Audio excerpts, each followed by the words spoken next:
नमस्कार दोस्तों, आप सभी का स्वागत है उत्कृष्ट एकेडमी के यूट्यूब चैनल पर।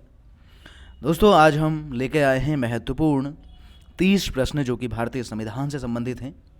और इस सीरीज का दोस्तों ये पार्ट नंबर 3 है, यानी भाग 3 है। और दोस्तों 2 वीडियो इससे पहले आ चुकी हैं, और यदि आप लोगों ने वो नहीं देखी हैं तो आप लोग दोस्तों प्लेलिस्ट में जाकर उन वीडियो को देख सकते हैं। वहाँ पर भारतीय संविधान करके एक प्लेलिस्ट बनी है, इंडियन पॉलिटी करके, तो वहाँ पर आप उन वीडियो को देख सकते हैं। तो चलिए अपने महत्वपूर्ण 30 प्रश्नों की ओर चलते हैं। और दोस्तों बहुविकल्पी प्रश्न हैं, आप सभी को पता है, और काफ़ी इंपॉर्टेंट प्रश्न हैं। इनको हल्के में लेने की कोशिश मत कीजिएगा, क्योंकि कहीं ना कहीं आपको ये एग्ज़ाम में देखने को मिल जाएंगे। देखिए, पहले प्रश्न की बात करते हैं कि भारत के संविधान का निम्नलिखित में से कौन सा अनुच्छेद प्रेस की स्वतंत्रता से संबंधित है। प्रेस की स्वतंत्रता, देखिए ऑप्शन है हमारे पास अनुच्छेद 19, अनुच्छेद 20, अनुच्छेद 21 और अनुच्छेद 22। तो 19, 20, 21, 22 इनमें से कौन सा अनुच्छेद है जिसमें प्रेस की स्वतंत्रता अंतर्निहित है। यहाँ पर दोस्तों मैं शब्द इस्तेमाल कर रहा हूँ अंतर्निहित, क्योंकि कहीं पर भी डायरेक्ट दोस्तों प्रेस की स्वतंत्रता नहीं लिखी है। एक अनुच्छेद ऐसा है जिसके अंदर इसको अंतर्निहित माना जा रहा है। जब अंतर्निहित माना जाता है तो वो विकल्प दोस्तों हमारा कौन सा हो जाएगा, अनुच्छेद 19 इसका राइट आंसर हो जाएगा।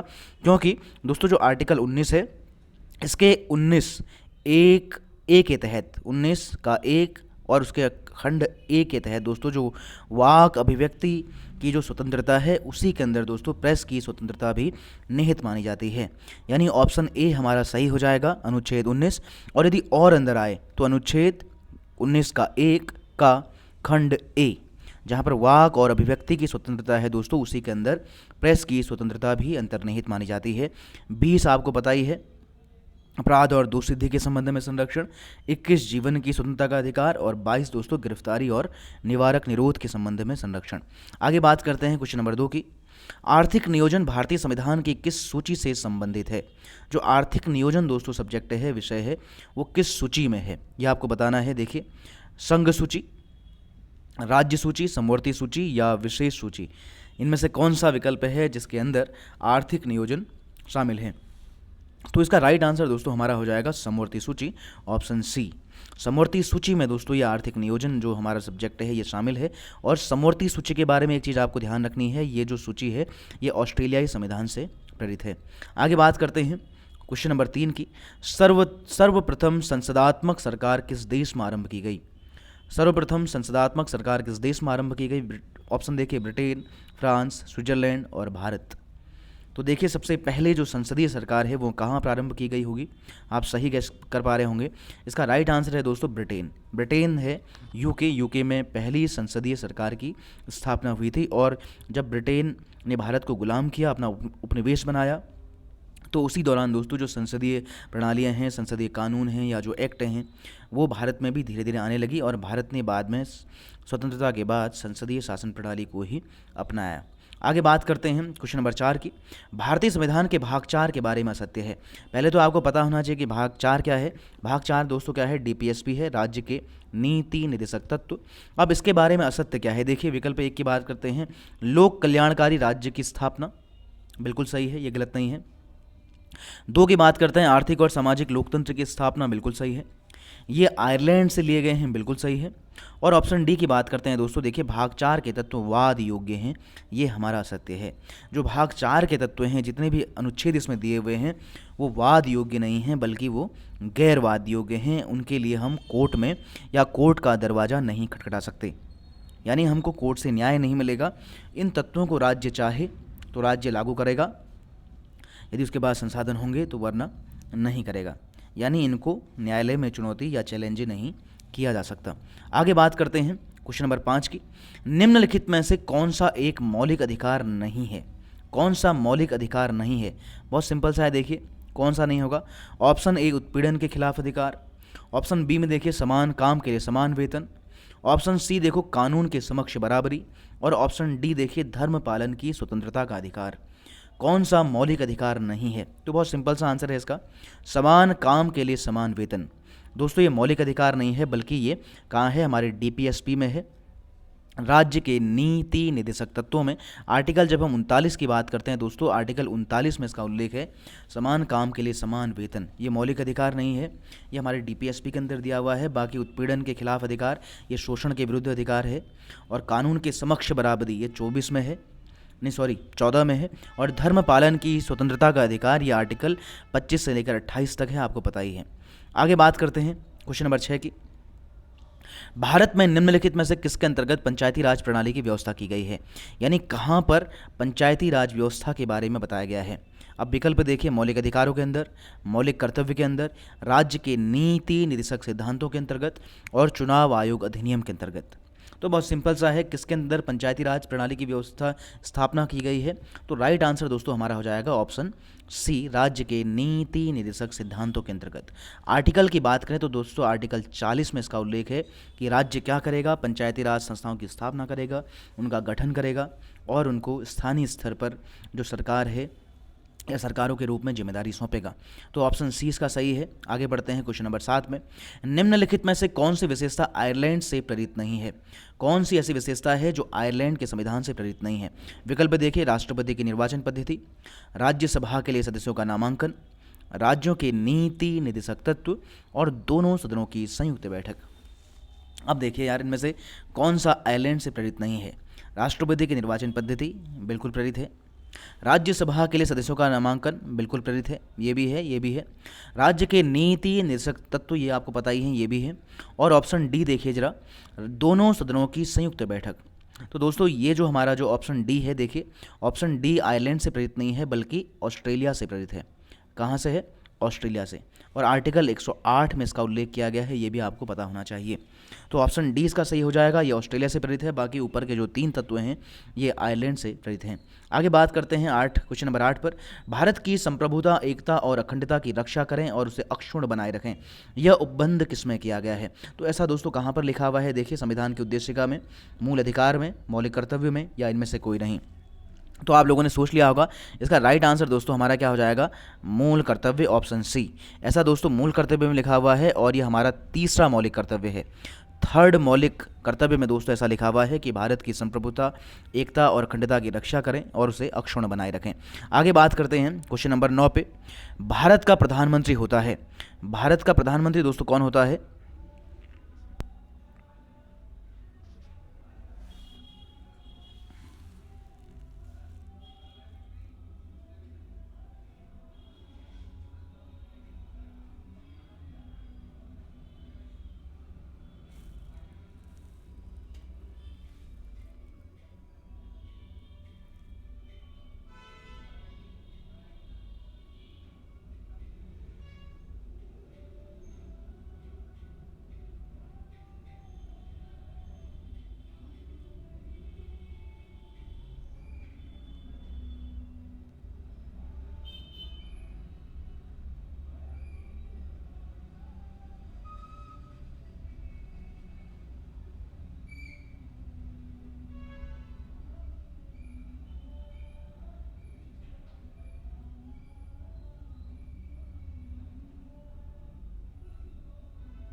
तो क्वेश्चन में है दोस्तों, भारत का प्रधानमंत्री होता है।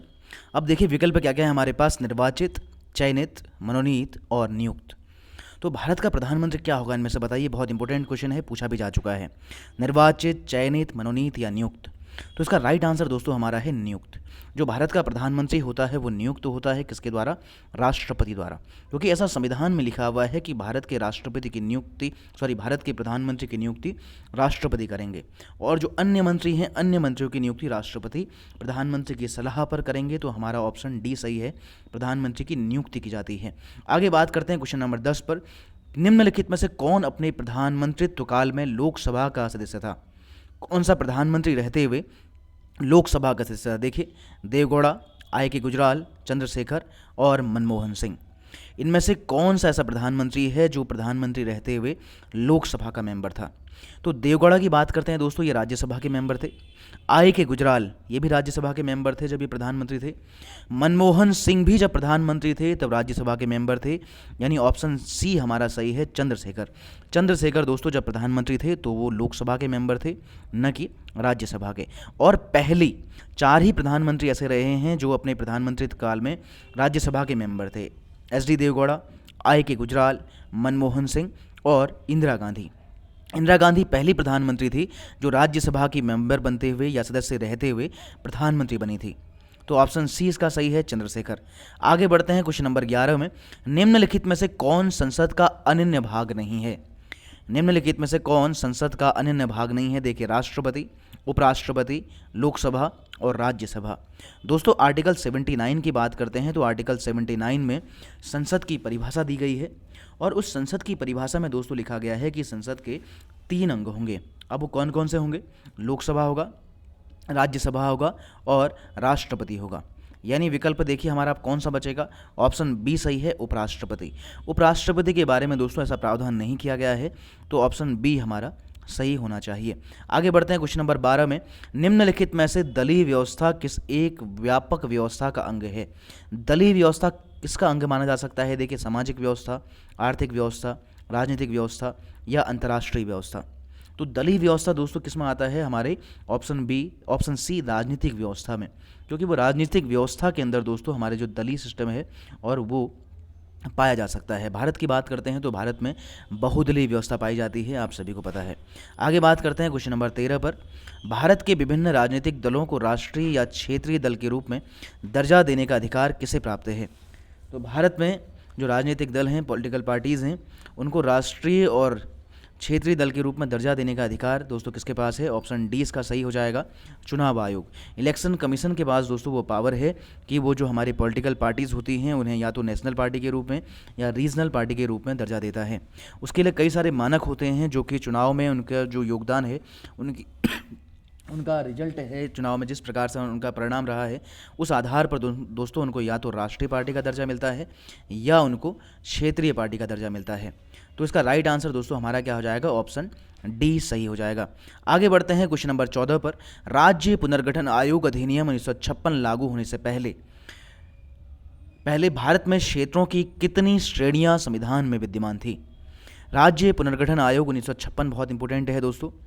इसे लागू होने से पहले, ये लागू हुआ था 1 नवंबर 1956 को, 1 नवंबर 1956 को। इसे लागू होने से पहले भारत में जो क्षेत्र थे, जो एरिया थे, यानी राज्य आप उनको बोल सकते हैं, लेकिन राज्य थे नहीं वो एक हिसाब से, तो उनकी क्षेत्रों की कितनी श्रेणियां थी? तो 4 श्रेणियां थी दोस्तों। कौन कौन सी? क, ख, ग, घ। तो 4 श्रेणियां थी, तो ऑप्शन ए हमारा सही होना चाहिए, ऑप्शन ए। आगे बात करते हैं क्वेश्चन नंबर 15 पर। भारतीय संविधान के निम्नलिखित अनुच्छेदों में से किसमें निर्वाचन आयोग का प्रावधान है? कौन से अनुच्छेद में निर्वाचन आयोग या इलेक्शन कमीशन का प्रावधान है? तो इसका सही उत्तर दोस्तों देखिए क्या होगा, पहले विकल्प देखते हैं। अनुच्छेद 324, 280, 315 और अनुच्छेद 218। तो इसका राइट आंसर दोस्तों क्या हो जाएगा? सिंपल सा प्रश्न है ये, अनुच्छेद 324।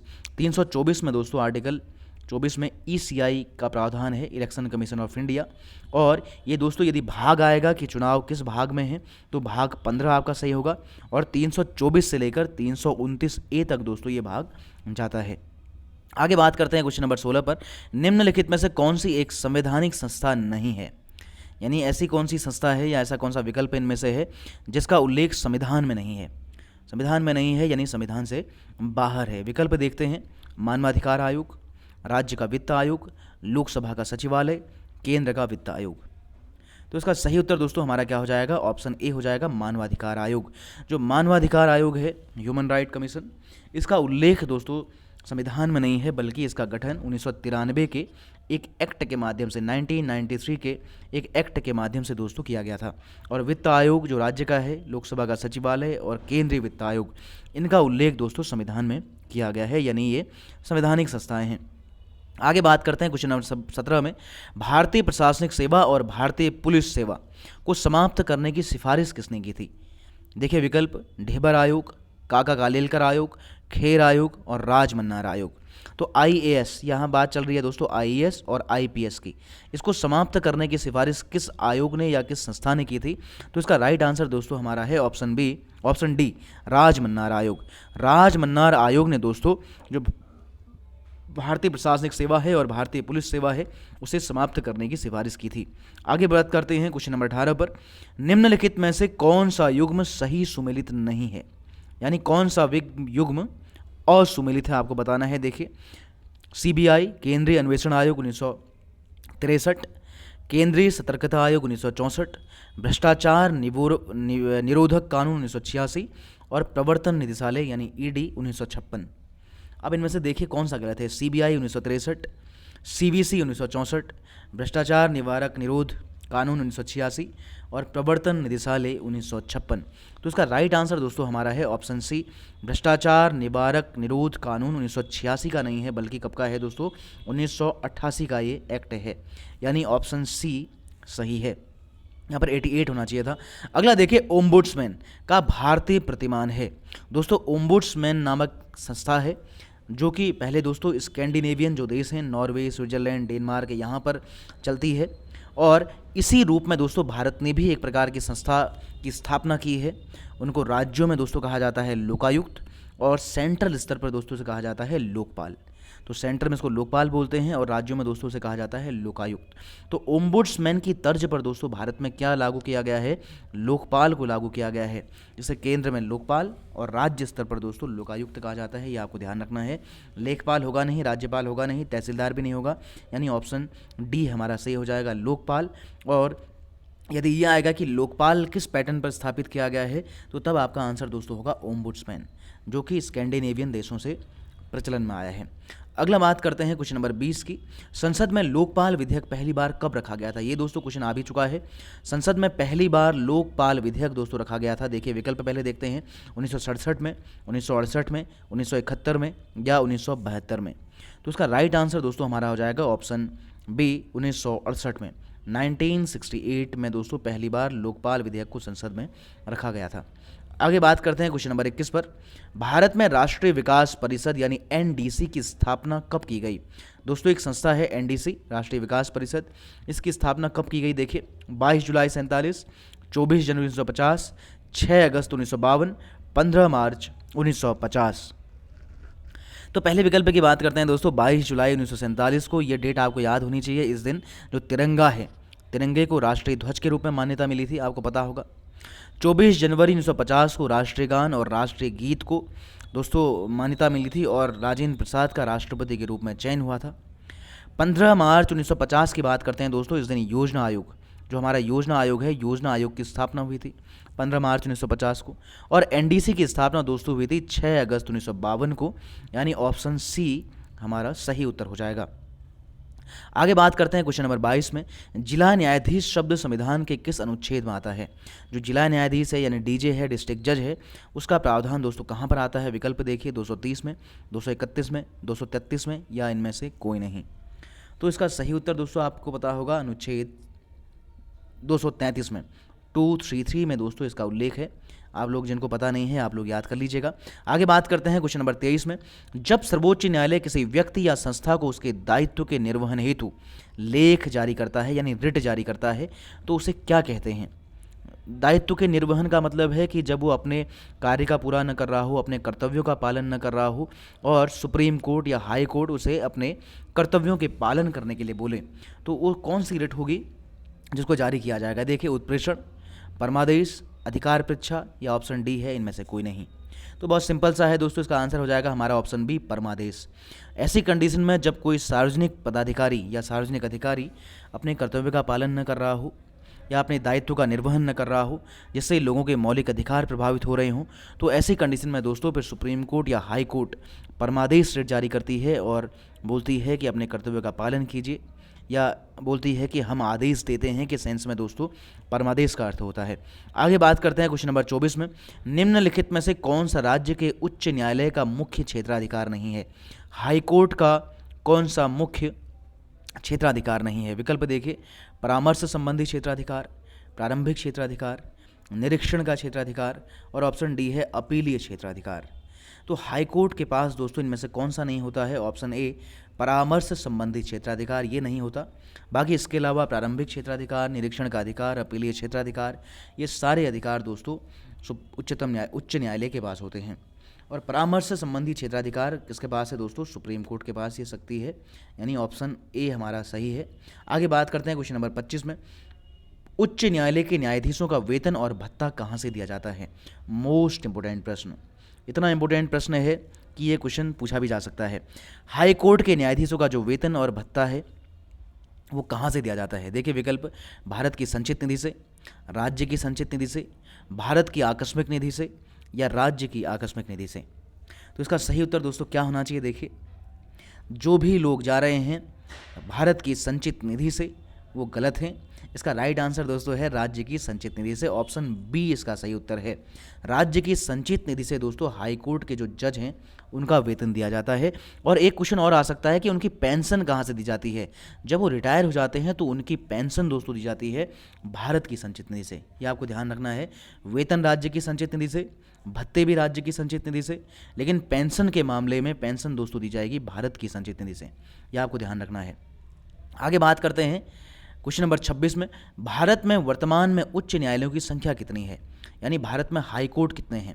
20, ये 10 है, 24, 25, 20, 10, 24, 25, कितने हाई कोर्ट हैं यह आपको बताना है। देखिए 20, 10, 24 या 25। तो इसका राइट आंसर दोस्तों हमारा क्या है? बहुत ईजी सा प्रश्न है ये, ऑप्शन डी इसका सही उत्तर है। 25 हाई कोर्ट हैं। कितना हाई कोर्ट है? 25। हाई कोर्ट की संख्या है 25। और जो 25वां हाई कोर्ट है दोस्तों वो कौन सा है? अमरावती हाई कोर्ट है, जो कि आंध्र प्रदेश का हाई कोर्ट बना है। तो ऑप्शन डी इसका सही उत्तर है। आगे बात करते हैं क्वेश्चन नंबर 27 में, किसी राज्य के राज्यपाल द्वारा जारी ऑर्डिनेंस या अध्यादेश का अनुमोदन किसके द्वारा किया जाना आवश्यक है? किसी राज्य के राज्यपाल द्वारा जो ऑर्डिनेंस या अध्यादेश जारी किया जाता है उसका अनुमोदन कौन करेगा? राष्ट्रपति, राज्य की विधायिका, राज्य के मंत्रियों की काउंसिल, और इनमें से कोई नहीं। तो राज्यपाल जो ऑर्डिनेंस जारी करता है दोस्तों आर्टिकल 213 के तहत, आर्टिकल 213 है वो, तो उसको कौन अनुमोदित करेगा? राष्ट्रपति तो करेगा नहीं। ऑप्शन बी इसका सही उत्तर हो जाएगा, राज्य की विधायिका द्वारा।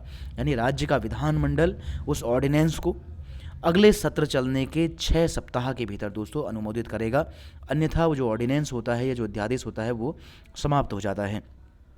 आगे बात करते हैं क्वेश्चन नंबर 28 पर, भारत के सर्वोच्च न्यायालय ने किस वर्ष में न्यायाधीशों की नियुक्ति के लिए कॉलेजियम व्यवस्था को अपनाया था?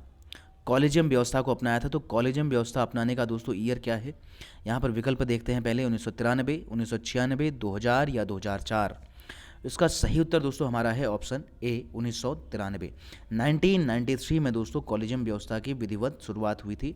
इससे पहले भी हालांकि केस में बोला गया था, लेकिन शुरुआत दोस्तों 1993 से मानी जाती है, यानी ऑप्शन ए सही है। आगे बात करते हैं क्वेश्चन नंबर 29 पर, देश के किसी भी न्यायालय में चल रहे वाद को अन्यत्र भेजने का अधिकार किसके पास है?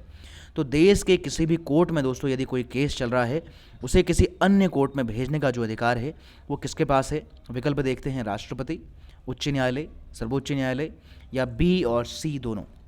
बी और सी दोनों का मतलब है उच्च न्यायालय और सर्वोच्च न्यायालय दोनों के पास। तो इसका राइट आंसर दोस्तों हमारा क्या है? ऑप्शन सी इसका सही है, सर्वोच्च न्यायालय। देश के किसी भी कोर्ट में चल रहे किसी भी वाद को अन्यत्र भेजने का अधिकार दोस्तों किसके पास है? सर्वोच्च न्यायालय के पास है, यानी ऑप्शन सी इसका सही उत्तर है। आगे बात करते हैं राज्यसभा की अधिकतम निर्धारित सदस्य संख्या कितनी है? राज्यसभा की दोस्तों जो वर्तमान में अधिकतम सदस्य संख्या निश्चित की गई है वो निश्चित की गई है कितनी? देखिए विकल्प देखते हैं, 222, 250, 230 या 252। तो इसका सही उत्तर दोस्तों हमारा क्या है? 250। ऑप्शन बी जो जा रहे हैं बिल्कुल सही है। 250 दोस्तों अधिकतम सदस्य संख्या निर्धारित की गई है। और वर्तमान की बात करते हैं तो वर्तमान में दोस्तों 245 ही मेंबर राज्यसभा में उपस्थित हैं, यानी वर्तमान में 245, अधिकतम 250। तो दोस्तों आज के जो हमारे 30 महत्वपूर्ण प्रश्न हैं वो इतने ही हैं। बाकी मिलेंगे आपको अगली वीडियो में। तब तक के लिए दोस्तों आप लोग वीडियो को, यदि आपको पसंद आ रही है तो लाइक कर लीजिए, और यदि आपका कोई सुझाव है तो आप हमें कमेंट कर सकते हैं। बाकी आपको मिलेंगे किसी नेक्स्ट दिन, अगले दिन।